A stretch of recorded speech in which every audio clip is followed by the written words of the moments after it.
Let the team at Black Hills Information Security test your defenses. With over 10 years of experience in penetration testing, red teaming, and threat hunting, the testers at Black Hills will help you find the holes in your security before the bad guys do. The team at Black Hills cares about educating and sharing their knowledge by creating countless blogs, open source tools, and webcasts for you to learn more about the tradecraft of pen testing and red teaming. Visit securityweekly.com/BHIS to join their mailing list and view the latest blogs and webcasts from Black Hills Information Security. The biggest problem in security that remains unsolved is unprotected attack paths that allow threats to compromise vulnerable targets in the cloud and data center. But traditional micro-segmentation is too complex and time-consuming. There's a better approach: Edgewise Zero Trust Auto-Segmentation. Edgewise is impossibly simple micro-segmentation, delivering results immediately with a security outcome that's provable and management that's zero-touch. Driven by machine learning, Edgewise automatically builds policies that protect any application in any cloud without any changes to your network. They provide measurable improvement by quantifying attack path risk reduction and verifying software identity before it communicates to stop application compromises and data breaches. To see how to eliminate your network attack surface, visit securityweekly.com/Edgewise. It's that time of year, yes, the holidays. And while you may be busy shopping, attending holiday parties, and searching for your ugly Christmas sweater, one thing's for sure: Ed Skoudis always has a great gift for everyone in the community. That's the Holiday Hack Challenge. It's the gift that keeps on giving, as does our special guest for this segment, none other than Ed Skoudis. Welcome, everyone, to, as I stated, the yearly tradition here at Security Weekly, and with none other than Ed Skoudis to talk about the SANS Holiday Hack Challenge. Ed, welcome back to the show. These are going to air in different order, so I'm not quite sure, but it's wonderful to have you to execute this segment, which is the highlight and culmination of our year's worth of podcasting and your year's worth of work on the Holiday Hack Challenge. Well, thank you. It's great to be here again. I love doing this show because it means that we've launched Holiday Hack Challenge, so that's done. You guys are looking spectacular, by the way. Very sharp, very sharp. And just for our audience, Ed now holds the record for most hats worn ever on a Security Weekly segment. There you go. Yes. He's a man of many hats. Is that a record? I'm just wondering. It is. Let's call it one. It is now. So, Ed, I want to kind of lead into the Holiday Hack Challenge, but first, I think my mind leads me to the technologies used to implement the Holiday Hack Challenge, which is just mere one aspect of the Holiday Hack Challenge. I know you've used lots of different technologies, newer technologies, and put them in practice, which has, I found, like actually writing an application that other people use is such a great exercise for us in information security. What kind of technologies are now behind the Holiday Hack Challenge, so we kind of build up to maybe some teasers? There's all kinds of technologies that are kind of underneath things. I mean, first of all, it all runs on Google Compute, and Google is one of our sponsors. They provide to us some credits that we use for December and January. I actually pay for Holiday Hack the rest of the year, and a lot of people don't know that. You can go on anytime and play year-round. It's an active competition from December and into early January.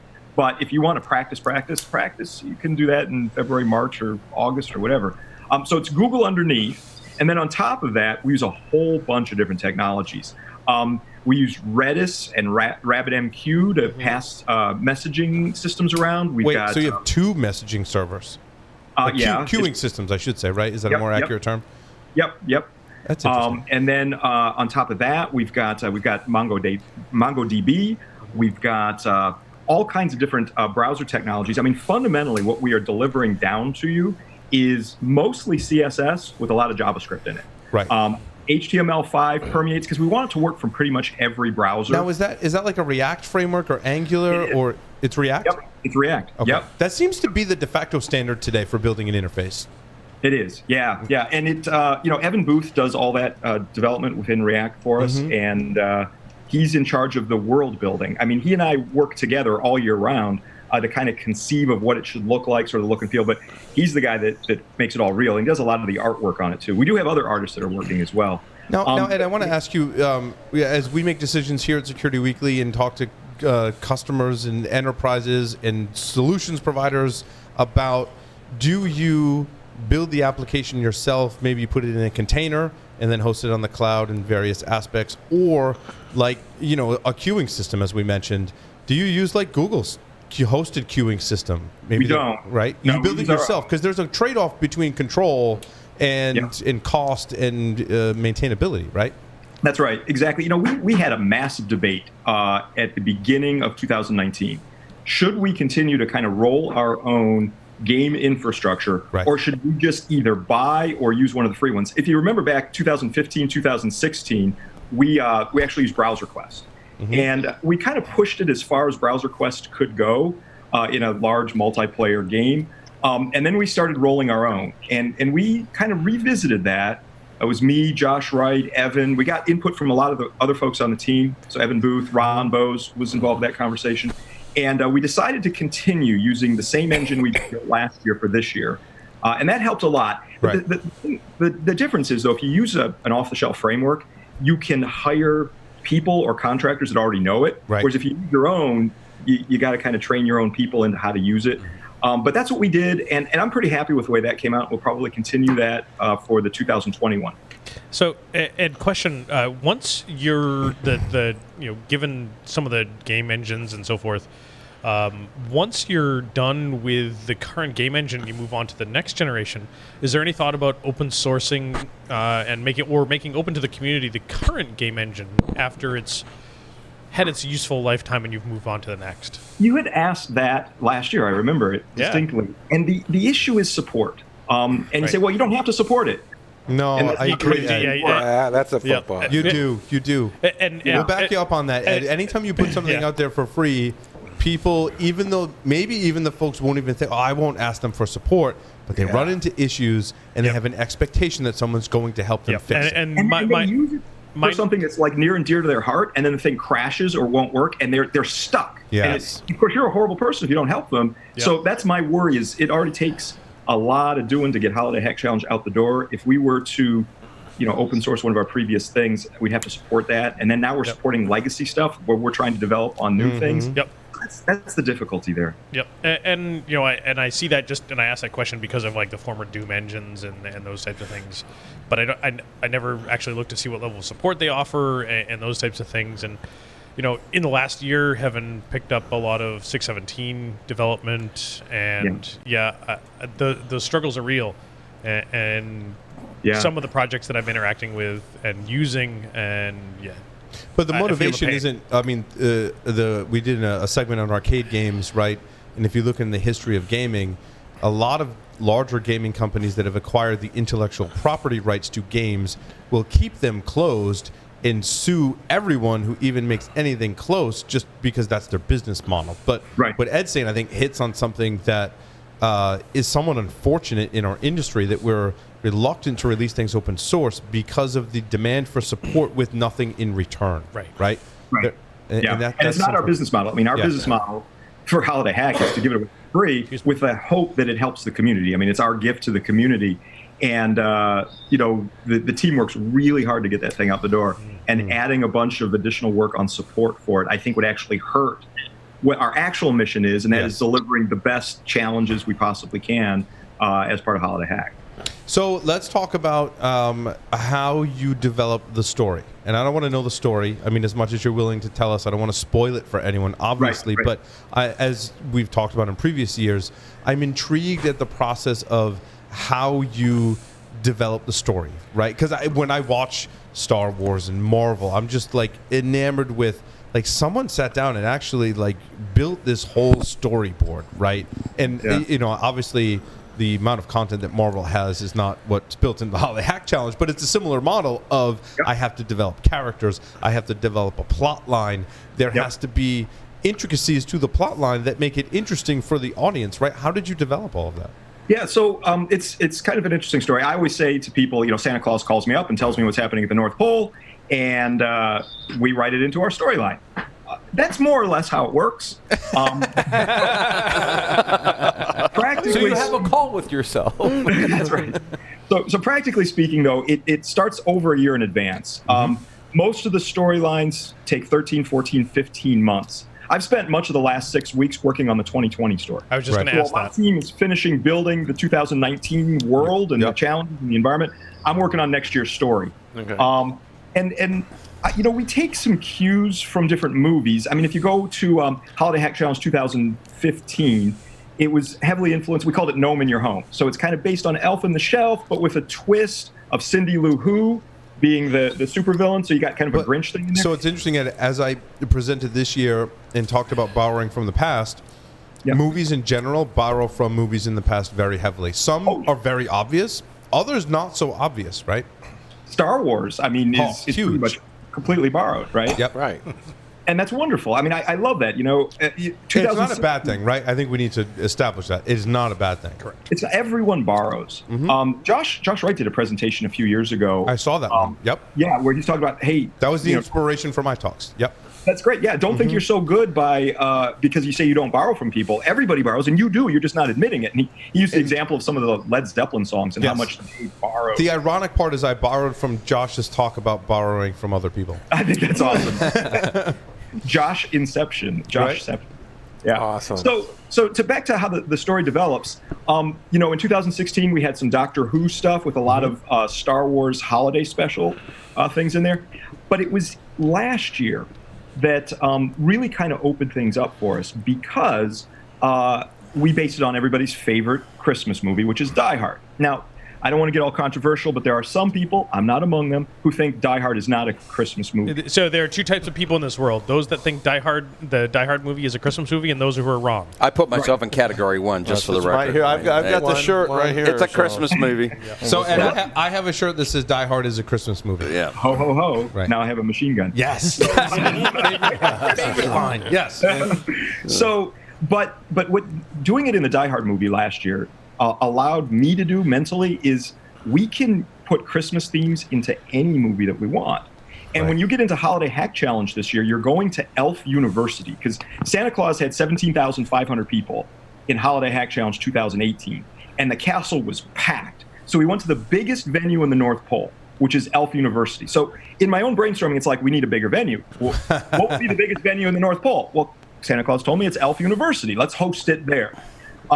All right, so you're hosting it at a university. So what are some university or college-style movies? And we start pulling in some tropes and ideas from that. My favorite one is Animal House, just saying.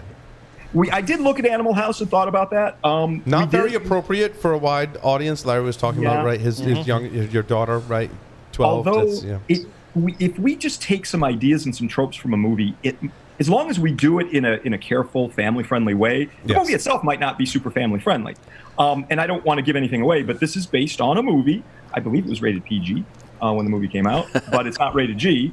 And then there's another movie that was rated G. So the idea is Holiday Hack Challenge 2018 last year was sort of a mashup between Die Hard and Willy Wonka and the Chocolate Factory. Yeah. This year is a mashup between a college movie that I won't name and another movie. And you can see the musical cues and the influence. It all kind of comes back to that. Next year's is really weird. So the brainstorming starts with, well, where's it going to be?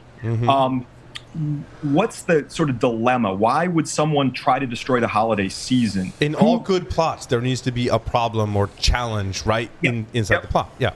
And we want to have a head fake in it. Like last year, you thought Hans Gruber was the bad guy until you solved about 2/3 of the challenge, and then you realize he's not. Something else is behind this. And ultimately, you find out that Santa Claus hired Hans to do this whole plot. So we try to put in a twist. So but that twist is very common, right?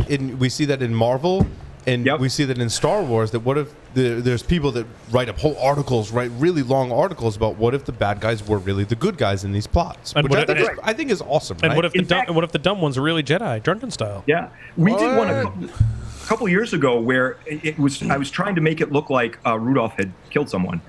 It was Grandma got all hacksaw by a reindeer. I remember this. And, Rudolph looks pretty guilty, but as you work your way through, you realize you exonerate Rudolph. And I was thinking the other day, if you look from Holiday Hack Challenge 2015 to 2018, the different motives of the bad guys. In 2015, Cindy Lou Who was like psychologically wrecked by the Grinch when she was age 2, and she carried that forward to today. And kind of wants to do what the Grinch couldn't achieve. So that was 2015. 2016, Doctor Who kidnapped Santa Claus so that he can use his magic to travel in time to suppress the 1978 release of the Star Wars Holiday Special. Different motives each year. I mean, but that's a valid motive. Yeah, it's totally. Yeah. 2017, Glinda the Good Witch is caught. She casts a spell on the abominable snow monster. So you think he's the bad guy. He's throwing snowballs down the North Pole mountains to try to destroy, elven territory and such. The reason Glinda's doing this is she's trying to incite a war. She's a war profiteer and is trying to cause a war between the land of Oz and the North Pole. I would love to be a fly on the wall when you're coming up with these ideas, because I'm sure it doesn't start out with the ideas that you're describing now. It starts off with probably seemingly much crazier ideas that culminate in the actual storyline, right? We do cull them down a little bit. So, I mean, some of them get pretty weird and go out there. Next year's is going to be really crazy. Wait till you see it. It's going to have some really interesting game dynamics. I was out at dinner. This was about 6 weeks ago. I was out at dinner with Evan Booth and some of the other folks from the team, and we were just having fun and joking, and then suddenly Santa Claus tapped me on the shoulder and said, "This is what your story is next year." I'm like, whoa, my mind was blown. So I told everybody at the table, and then since then, you have to kind of refine the storyline, what is the motive of this person? Why does that person say that? Also, another thing that my team will come up with is, they'll be working on a challenge, or they'll be working on some technical thing or even an artistic thing, and they're like, this just doesn't work. Fit together, yeah.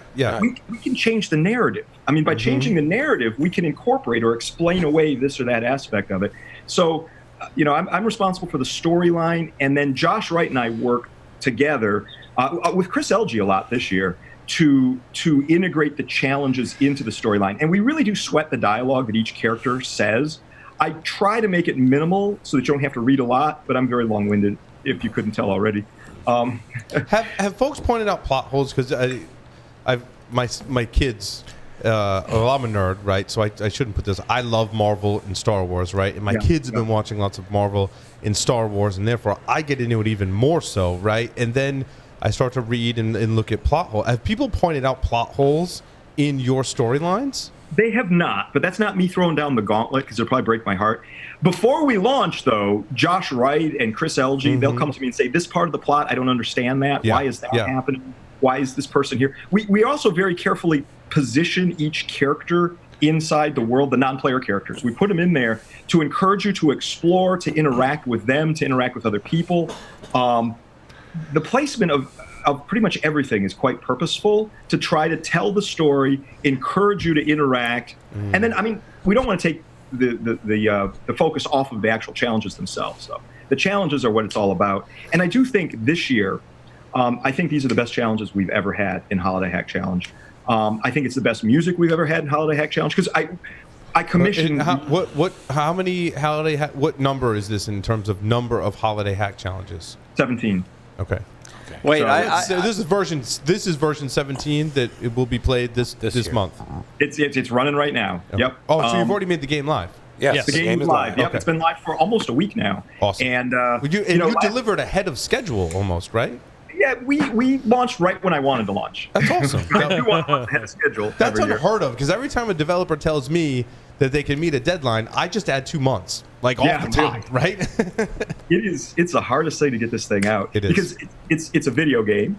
It's a music album. So we produce an album every year. Count Ninjala and Dual Core are featured this year, as well as my son, Josh Skoudis. He made a real creepy sounding Christmas song. I think that's fantastic. Yep. So you have people develop custom music. This isn't music that you're licensing, right? Like movies do. People are creating music for this game, just like we do for the podcast, because we have to, right? We can't use copyrighted materials, and I'm assuming the game is the same way, right? It's exactly the same way. Yep. So I pay the musicians to make this music, and I tell them, look, from a license perspective, I want to have it so we can use it for Holiday Hack and give it away.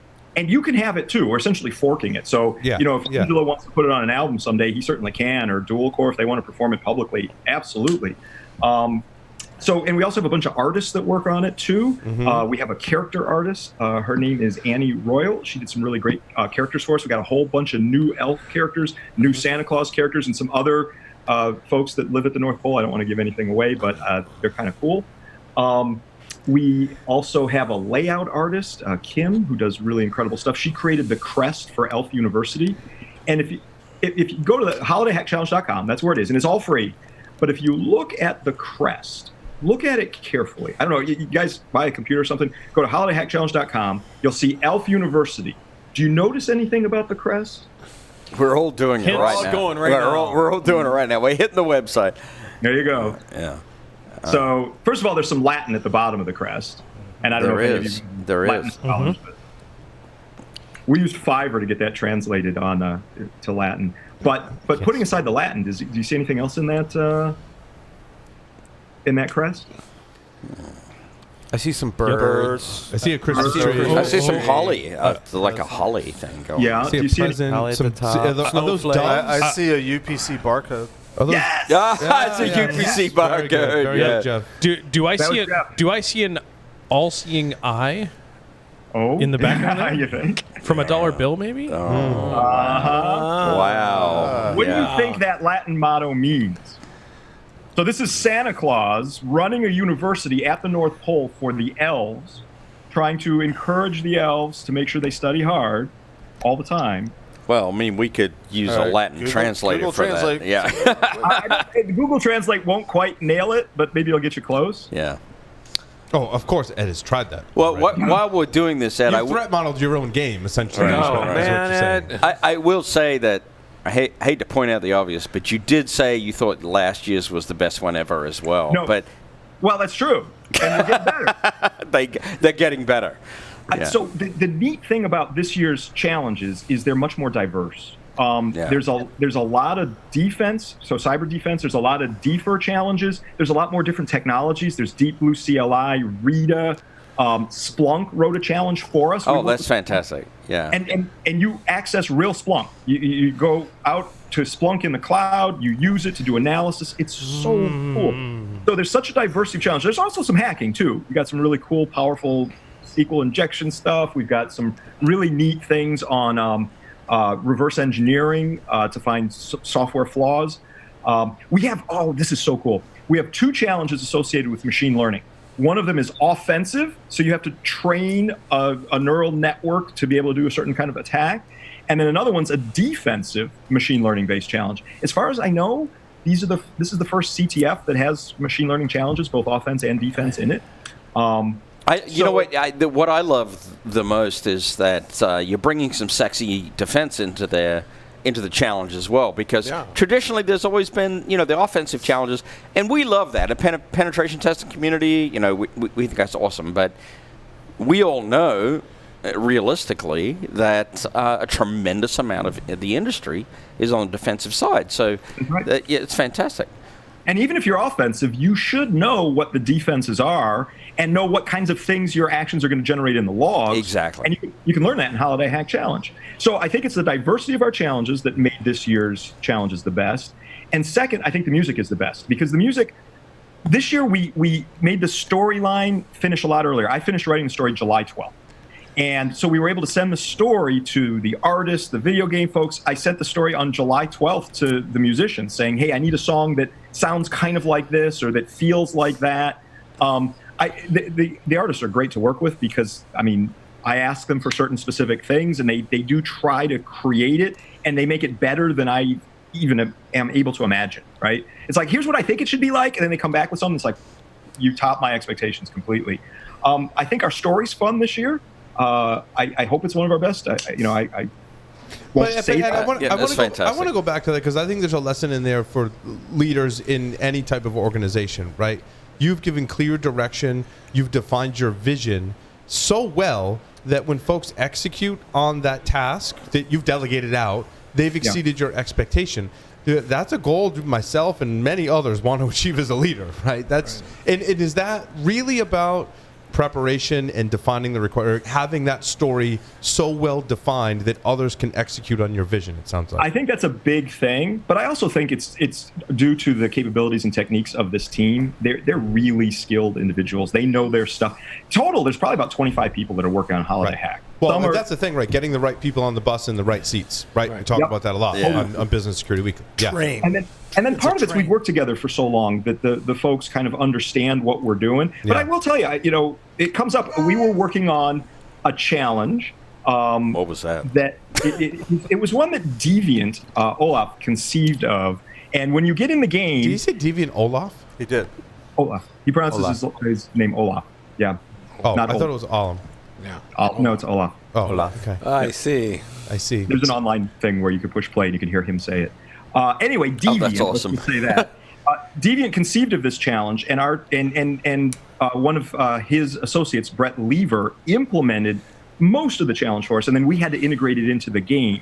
And the idea was to have a physical challenge in a virtual world, right? Because Deviant does physical security, and Deviant did a great job helping us out. So did Brett Lever. But I remember just maybe 3-4 weeks before launch, Evan said to me, "What is our fundamental goal of this challenge? Why are we doing this?" And it's always good to empower your team to kind of come back. Ask questions. Wait a second. Yes. What's the vision here? Challenge. Yeah. Yeah. Challenge the challenge. What's the goal? What's the goal exactly. So maybe I should have explained that better up front, because to me it was obvious. But I also I'll see the team. We've had some interesting issues with some players will use our chat system to say nasty things. We have a dirty word filter, which Kringle. just replaces a bad word with Kringle. Exactly. But sometimes people will say like horribly racist things or terrible, stuff. What is wrong with get around people? the dirty word filter? So the team. I was busy doing some stuff at CDI, and the team implemented a mute functionality, so that we're just about to push this into production, but you can mute other players. So if there's some player that's bothering you or saying something that you find offensive, just click on mute, and then you won't be able to see what that player says. Great idea. That's cool. And the team, this is the North Pole. I mean, it's supposed to be friendly and friendly and fun. And Fun like we and said, happy this is a game you play with your family and your Right, and your kids and- your nephew or whatever, right? Nieces, nephew, whatever, right? This is it's always been anyone should be able to play the game, right? Yep. Right. Yep. So now and that was the team's idea to do the muting, because they know that the goal is to make a fun, friendly thing that families can play, and what a great way to implement that via muting. Now, look, if somebody's particularly egregious and we find that they're just way over the top, we'll take matters into our own hands about that. But empowering the player to be able to mute other folks that they don't desire to interact with is the team's idea, not mine, and I thought it was great. That's a great idea. Yeah. I told him, you guys are actually re-implementing Twitter, but eventually. Yeah, but maybe a more secure and better Twitter. Maybe. Could be. Hey, we should do a shout out to Chris Elgie, though. I mean, I think Chris is great. I mean, really done good work. Not to mention Josh and yourself, of course, but And the rest of the team. and the rest Oh, of it's the a team. whole team, yeah. But Chris really has stepped up a lot. He did the Holiday Hack Trail. He did a lot of the terminal challenges. He did some of the grand challenges, and he also helped a lot with the dialogue of the characters. Josh, Chris, and I really focused on that. And I want to go back Great to the team. I want to go back to the music a moment, because you've really highlighted how much work and effort went into the music in multiple aspects. And when I think the moment where I realized and I'm a huge fan of music of all kinds, right? But if you've ever watched the end scene of A New Hope without music, it is horrifying. It's horrifying, right? I mean, it's horrifying that Chewie doesn't get a medal. But if you watch it without music, it's horrifying and underscores just how important music is to an experience of a game, a TV show, a movie, or any type of production like that. I insist on the music and sound. Yes. There is this one grinding machine that is in the game. I don't want to get into the details of what it is, but when you turn it on, fun. it grinds metal. So you have and it's grinder in your game. Oh, Yes, different there's- kind of different grinder. Different grinder. Not grifter, grinder. Yes, metal grinder. Anyway, so we're sitting there. Which sound should it make? It's got to make sound, because it was quiet when we first had it. And I said it needs to make a sound like bzzz, ding. And what we ended up doing is we just recorded my voice doing bzzz, ding. And it does. No copyright infringement there. Sometimes the answer is right in front of you, right? And Ed, I see you have the machine that goes bzz, ding. Yeah. Right. It's my grinder. Yes. Oh. That's fantastic. So I actually had a question as I was messing around with this year's game, and one of the things is I'm using it. I'm like not that difficult to figure out how to play and do. I mean, the challenges are tough. Yeah, But some how of do them, you?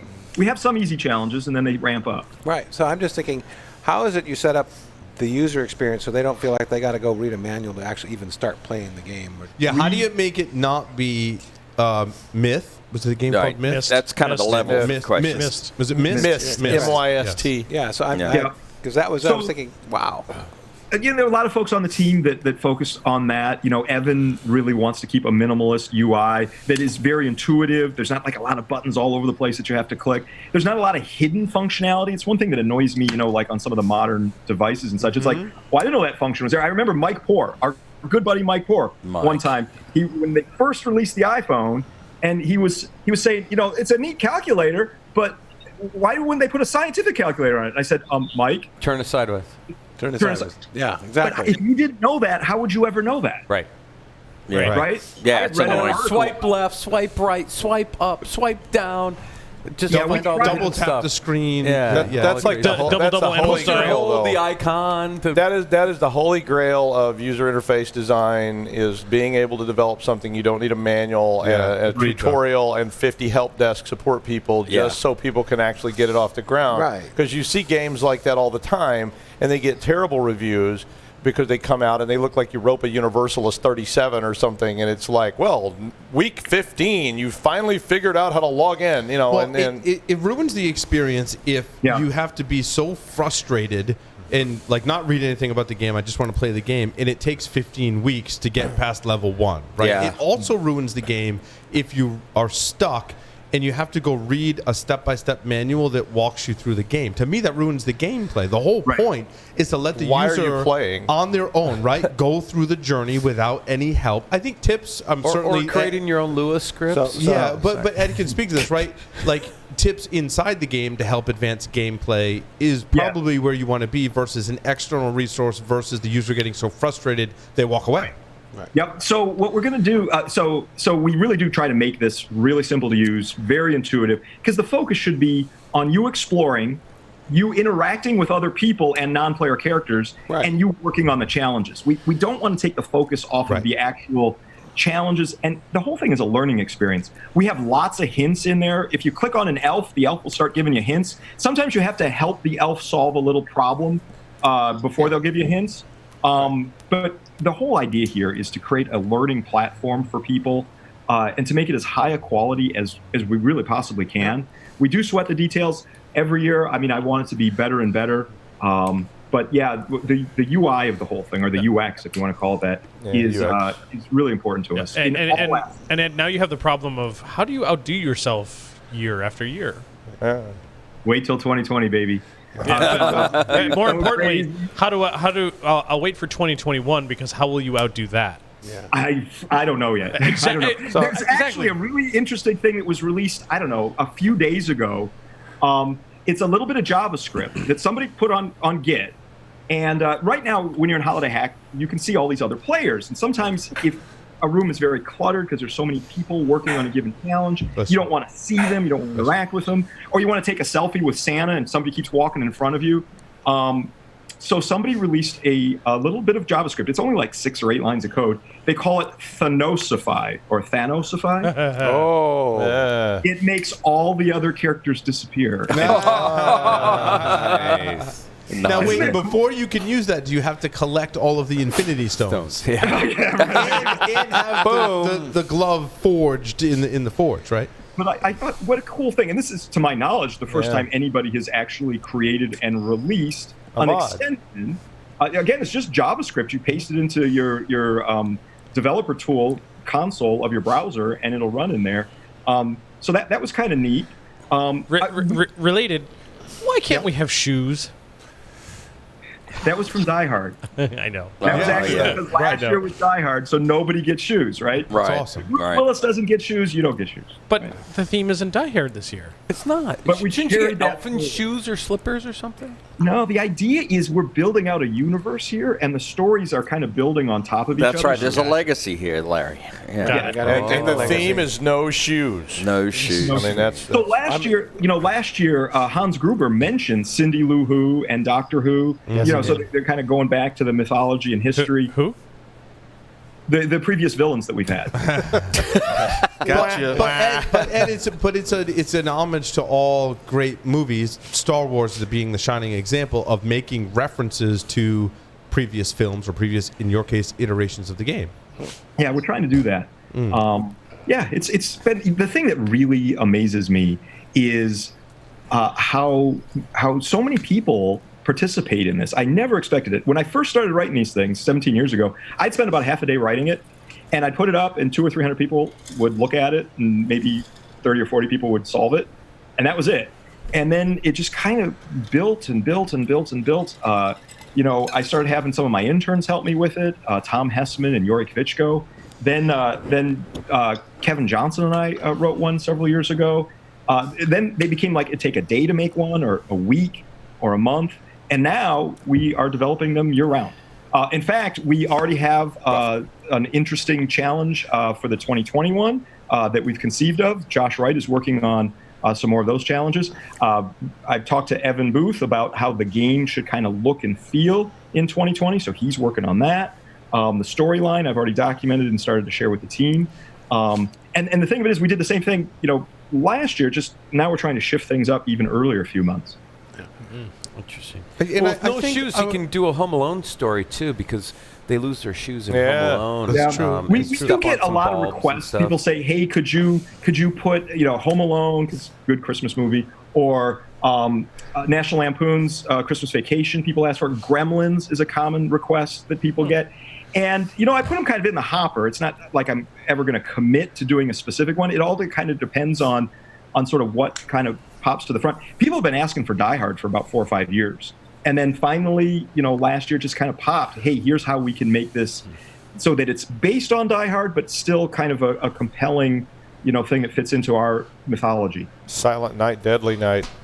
Ooh, yeah, Bad Santa. Yeah. Yeah. Just hats off on the Die Hard thing. I'm a huge supporter, so that's I thought it was an excellent choice. I do have this idea that someday I might, we, the team, might create one that is the last one, and we have all the bad guys come back, and it turns out that they were all in cahoots working together or something. Someday, maybe. We'll see. You got 3 years to your 20th anniversary, so that might be too short of a time frame. But then you got to go to 25, so you got to figure out where that cutoff point is. But like we've learned with all great franchises of any type of entertainment, there's never truly the last one.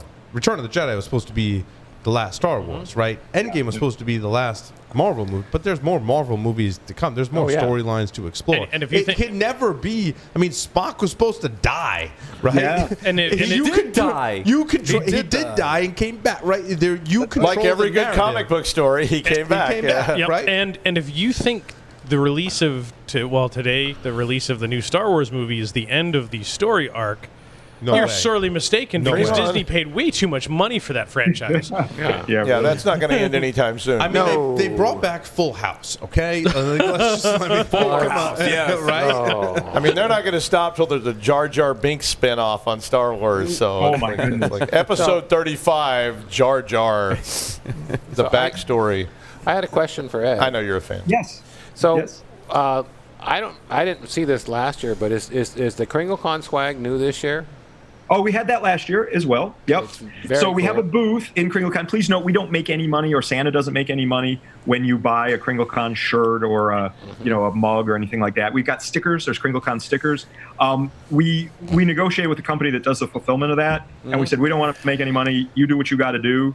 And we do try to find things as affordably as we can, because we realize that some of our participants, they don't have a lot of money, but they want a shirt.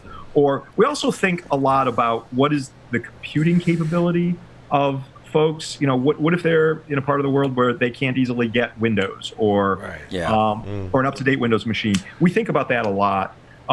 We're always very concerned, like when we're implementing shells, some people might not be able to get a callback.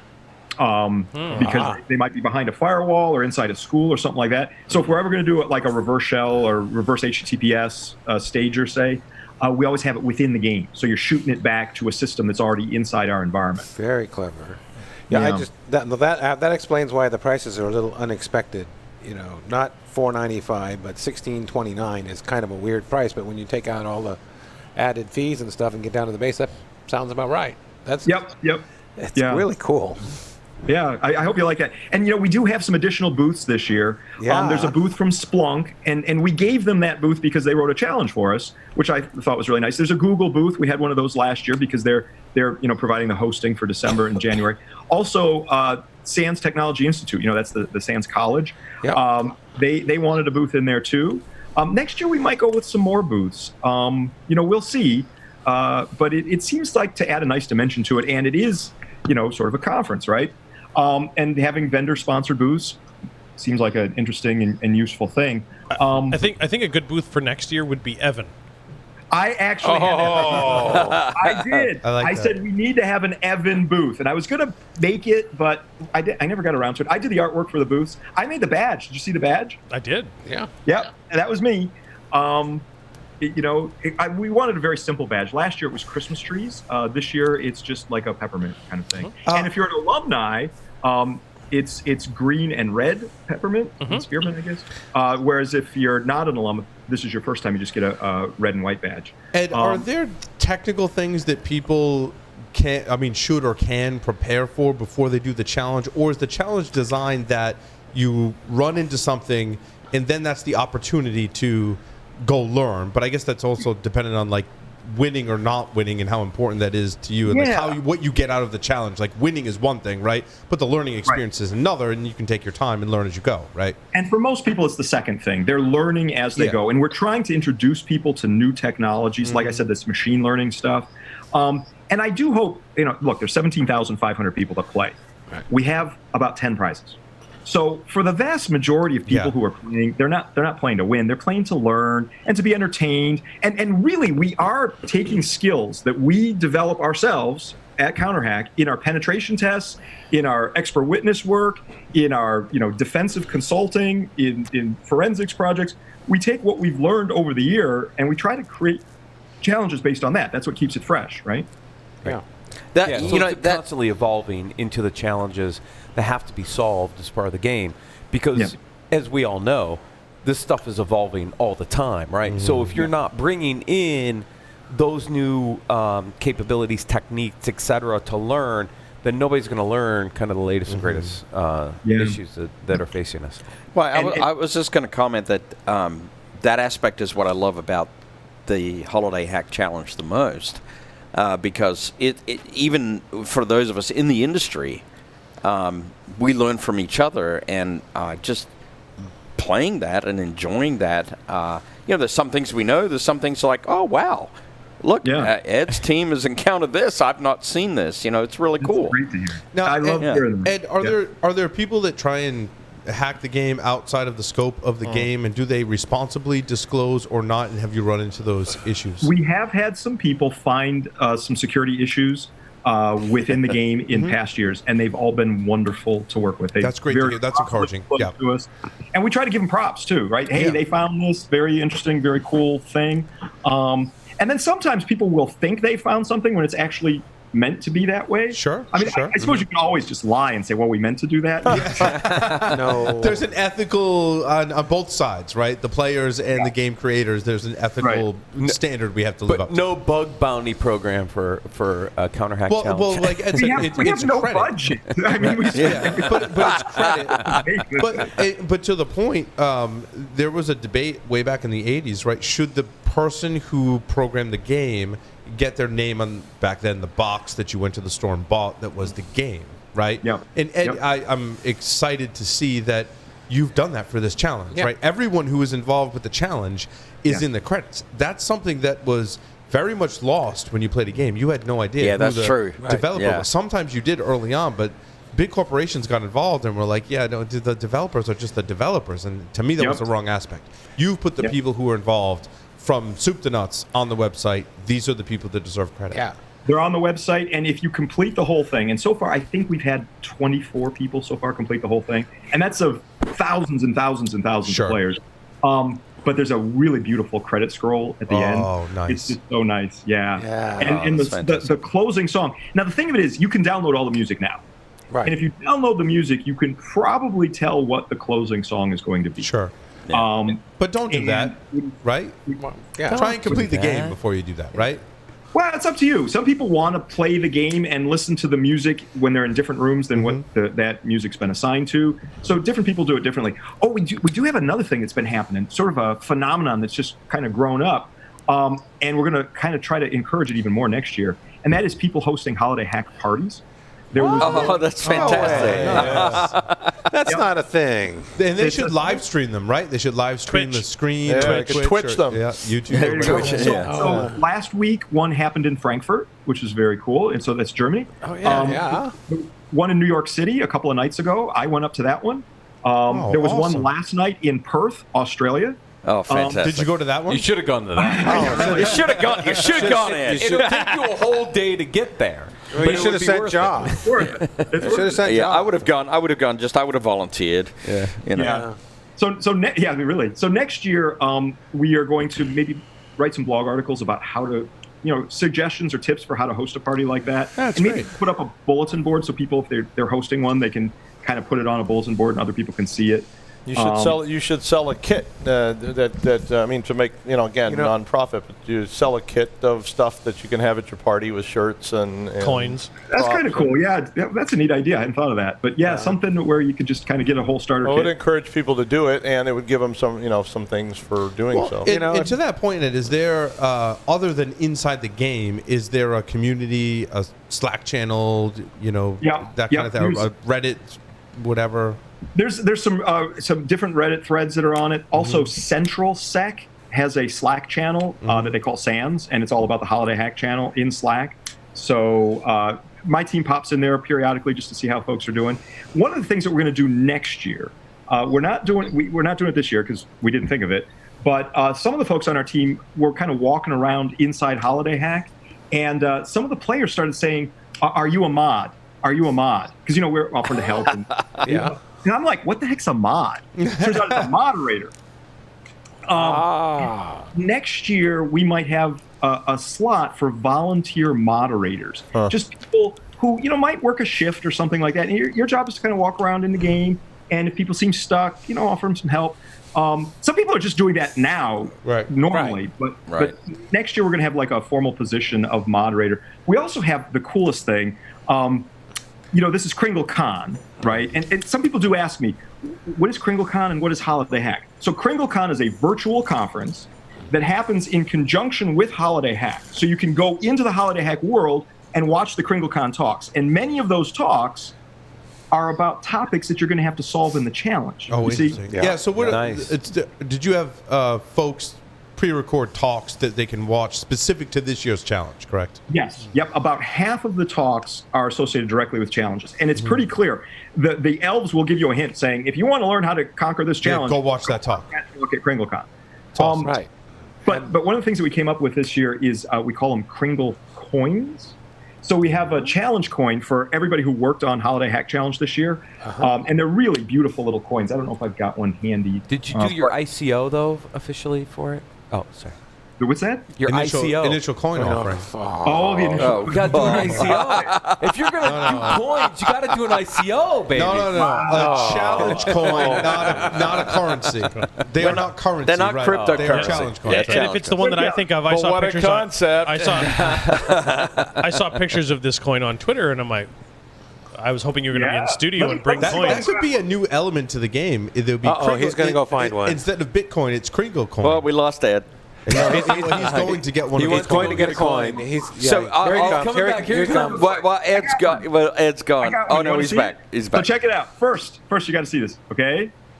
Red box. Nice. Up. There you go. Nice. Oh, the reveal. Here we And then you go. open it up. Drum roll. Boom. Oh, look at yeah, that. Beautiful. baby. It's beautiful. Yes. It's gorgeous. And then on the back of the coin Is a challenge. We have a challenge. I'm going to cover up. Oh, per Ed Normal, there's a cipher back there, isn't there? There's a cipher on the back of the There's coin. a challenge. All right. Yeah. So next year we're going to have some more Kringle coin made up, and this position of the moderator. There's a special name for the moderators that we came up with. I'm not going to tell you what it is, but that'll be next year. So the idea is this kind of growing, right? and we're trying to encourage community involvement with these parties.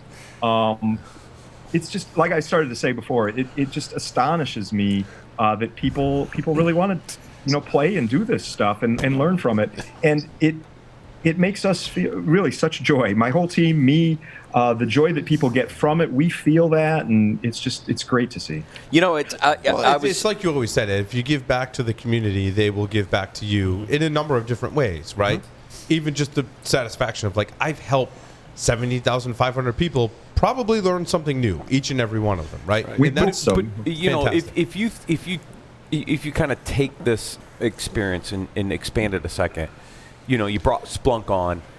They built a challenge. You've got Google. But you could also get other sponsors to kind of maybe host some of these parties, kind of structure these parties, to get more engagement across the community, to actually participate. 17,500 could go to 35,000 to 70,000 to 100,000 people playing, because you could engage the rest of the community potentially to really help drive that interaction with the game, to learn and really understand things. So it's an interesting potential concept for the future. Yeah. You're right, and that's kind of the vision. The vision's sort of expanding, and I'm hoping that we'll get 20,000 this year. So please, everybody that's watching, all of you guys, in the studio, encourage your friends to play. Kids can play. Kids as young as 6 or 9 years old play this game. Which is pretty tremendous. One thing that we sometimes hear, I'll hear this from a few people every year. They say, I don't want the video game component. I don't really need the music. I just want challenges. And there's a bunch of CTFs out there for people who just want to create challenges. We're trying to create something different from what the other people are creating. We're trying to do this sort of integrated world and fun and have a social aspect of it. And also, Ed, there's lots of studies that prove that people, in one studies, particularly women, learn better when it's a game, right? Well, when it's a gamification of the learning or hacking or programming experience. But if we want to encourage younger people to come into our environment, right, into security, right, they're going to learn through this gaming. And I think it's a great opportunity for schools and other places to actually encourage students to do the hack challenge. Dead on. Right? Dead on. How they actually, wow, this is interesting, and get an interest early so that they go into disciplines that eventually bring them into our industry. Well, right? We talk about skills gap and all this other stuff. I got really excited when we started talking about this, because I think it's really your mission, Ed, right? This is in the embodiment of this challenge, right? It absolutely is. My office is ringing the tones in the background. Sorry about that. That's okay. But that is the vision. It is to try to engage people who already know cybersecurity. Joff mentions he learns things in it, which makes me super happy. But also people who are brand new to the industry, trying to bring them in, and to kind of encourage everybody in sort of a fun, positive atmosphere.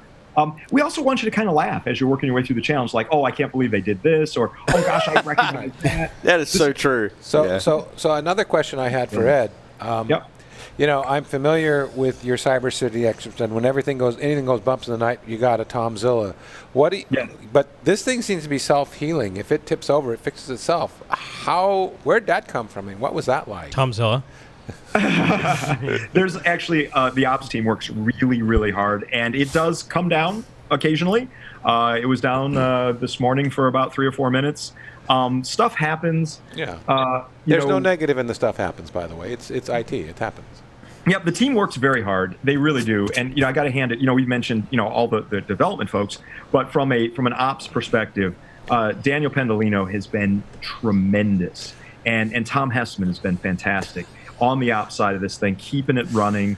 What's interesting is one thing we've been talking about with the release of Disney Plus is all of the people, and specifically the media, really picking on Disney for how they executed Disney Plus. Now we're talking about millions of people streaming terabytes of content over the internet, right? And standing up basically a direct competitor to Netflix that has had many more years to develop this. What you're saying is your team is some of the best in the industry, security professionals and developers. You've got 17,500 people, and you're like, stuff happens, and we monitor it, and we bring it back up. It speaks to the challenge of bringing up a service today, and I think educating the public and the media that, look, this is hard, right? It's not easy, and things happen, right? And it's okay. I mean, 3 minutes of downtime's nothing when you look at some of the other SaaS providers that are out there. And we've all seen these outages, right? I mean, 3 minutes is like a blip. Right, it's nothing compared to some of the other stuff we've seen. It's true. So and we always do a soft launch. That kind of drives people nuts. They're like, when is it going to be there? I need to know the exact minute. And there's two reasons why we can't tell you exactly when it's going to launch. The first reason is 10,000 people would log in simultaneously and it would blow up. And the second reason is we want to launch it and see how it goes, because we do make some tweaks. We say, too many people are getting stuck here. Let's ease that up. We need more servers over here because we're getting more load on this side of it that we didn't expect. So we do tweak between soft launch and actual launch. That's awesome. And usually there's a couple of days between the two. Yeah. So I really have to mention something that I found last year, which I think is kind of interesting. I was playing last year and I found a command injection, and it was not part of the game. Yes. And I talked to, I think, Jeff McJunkin at the time, and I said, Jeff, look, this is command injection. He's like, what? And he kind of freaked out. And it was in one of the challenges, though, not in the actual game server itself. That's right. It was in one of the challenges. But so you can solve the challenge in an easier fashion or a more clever fashion than we even anticipated. That's exactly right. But one of the interesting side effects of that is it forced me to kind of skip ahead in the game and actually move over some stuff that I should have discovered, and it actually ended up disadvantaging me in the game. It's just kind of interesting. You got too smart for the game. I too smart for your own britches, buddy. Well, hold on. What Joff found was the world's worst cheat code. Yeah, exactly. It was the world's worst cheat code. But that's going to happen, right, Ed? And I'm sure I'm not the only one that has discovered like a real security vulnerability in some of the challenges. That is not necessarily scripted. If you invite 17,500 hackers to a party, it's gonna happen. Right? It's gonna happen. Let's just throw that out there now, right? But it was kind of fun, and I actually quit. I quit the game shortly thereafter because of relative overload from, and I'm talking about human relatives. So I couldn't follow through. But I'd like to see how most fair to write a software application and invite 17,500 hackers to come use their software in a hacking spirit environment and not have a handful of vulnerabilities. A handful of vulnerabilities to me is a huge win, Ed. I mean, we all know you and your team, right? That is an accomplishment. Yes. Yeah. Well, thank you. And also to Joff's point, one of the things that we really think about hard is, and we debate on the team, when do we unlock certain challenges? I tend to be, I want to put everything on your plate right up front, so that you kind of get a sense of how big it is, and you get a sense of where the harder parts, where the easier parts.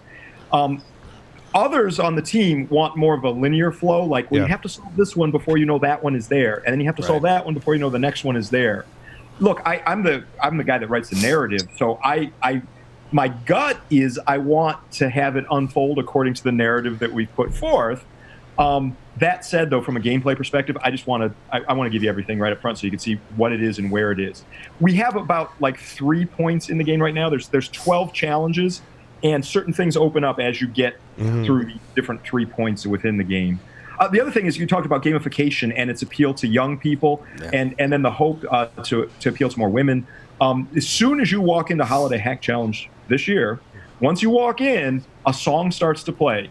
And I won't say the movie that it's from, but you hear a voice. It's a woman's voice that says, essentially, you want to put fun and make your things into a game. That's not the exact quote because I want you to hear it when it's in there, and I don't want people who are here to realize who it is says it. But it's as soon as you start, we have an ode to gamification. Awesome. And I think that's great, right? Because, I mean, look, we need to encourage the younger folks to understand what we do as professionals. And when you can gamify it in a way that attracts them to play and learn about what we do in an industry, and then get this kind of ooh, I want to do that when I grow up. That's a great thing for our industry, right? Exactly. Well, there's another thing, too. In 2016, I had the honor of creating a challenge for the Holiday Hack Challenge. You did. It was great. And the interesting thing to me, what most fun was reading the write-ups of how they solved my challenge. Because I thought they'd have to do this and that, and it would be really difficult. And I looked, and the guy, some of them were like, I'm like, oh my God, if I had just done that, it would have been. And I wanted to do another one because I'm like, I learned from that. And I'm thinking the guys creating challenges for Ed are in the same boat. They see how they're solved, and they're like going, I can take it to this level. Yeah, Right. So it's really cool. Larry, So final question. Paul's telling us to wrap up because it's time to go. But so I had one final small question to touch back on a little bit, with the party aspect. And I heard Joff say something earlier that he said that aspect, but to me, with his accent, it sounded like dad ass. And I hear you have a new denizen of the office. I do. So I was given a gift from my good friend Larry Pesci, and it's been sitting here for the entire interview. It's right there. I hope you can see it. Oh my! And You got to go a little lower. You might go a little Down lower. a little bit. Might got to go a little lower on the I camera. will. Just let me get it started, and I'm going to pan down. You'll watch. It's all Okay, here we go. all about building the Yeah. Alexa, All right, Need here we some go. music to build up. There he goes. Look at him go. Oh! Go Santa. twerking Santa. Man, everybody needs one of those. So this, of course, is the best gift Larry has given me this year so far. Wow. High expectations. It's the best gift I've gotten this year. It's just fantastic. So Ed, and Santa just sits here and twerks all day long. That has been sitting in my office since about June. Oh my And goodness. I had to do a little clean out of my office, and I stumbled across it. I'm like, this is the perfect season to send this to Ed. Oh, that is You know, that is pretty creepy. it's one of those things. This the holiday season, and we like to give gifts to each other. And those of us hackers and guests that of our friends that come on the show, right? We've known each other for probably 20 years, right? Many of us, right? And sometimes we send each other gifts, and they Sometimes are we get the weird. most hilarious gifts. And it just embodies the hacker spirit and embodies the holiday spirit, and that's really awesome. And Ed, I coined the Holiday Hack Challenge as the gift that keeps on giving. One, because you can go play all of the previous Holiday Hack Challenges, and Ed and team creates a new hack challenge every year, and that is just the most fantastic gift to the community for all the reasons we said, right? Getting new people into the field, getting those of us that have worked in the industry thinking differently, playing a game, exploring different ideas. Ed sharing his experiences in creating the game every year on this show, right? It's all just a positive experience, and always goes back to the advice Ed gave me more than 15 years ago, right? Was give back to the community and good things will happen. And here we are, baby. But not only did Ed give me that advice and I took it to heart, Ed also was the example of that advice in this challenge. So, Ed, thank you so much Thank you, Ed, for everything Thanks, Ed. you do. And Thank your you team. for all you guys do. Seriously, you put the show together week in, week out. You have all the other shows too. You're really helping a lot of people. I mean, tens of thousands of people just be better information security practitioners. It is a wonderful contribution. Paul, you've done more, and the whole team there has done more than I could have ever imagined, and it's great to see. So happy holidays. Wonderful to be on the show again. Thank you. Thank you so much, Ed. Thanks, Ed. Thanks, Ed. With that, we're going to take a short break. Again, these are going to air in different order. We're going to take a break now and then prepare for our segment on hacker culture, which I'm very excited about, of course. So stay tuned.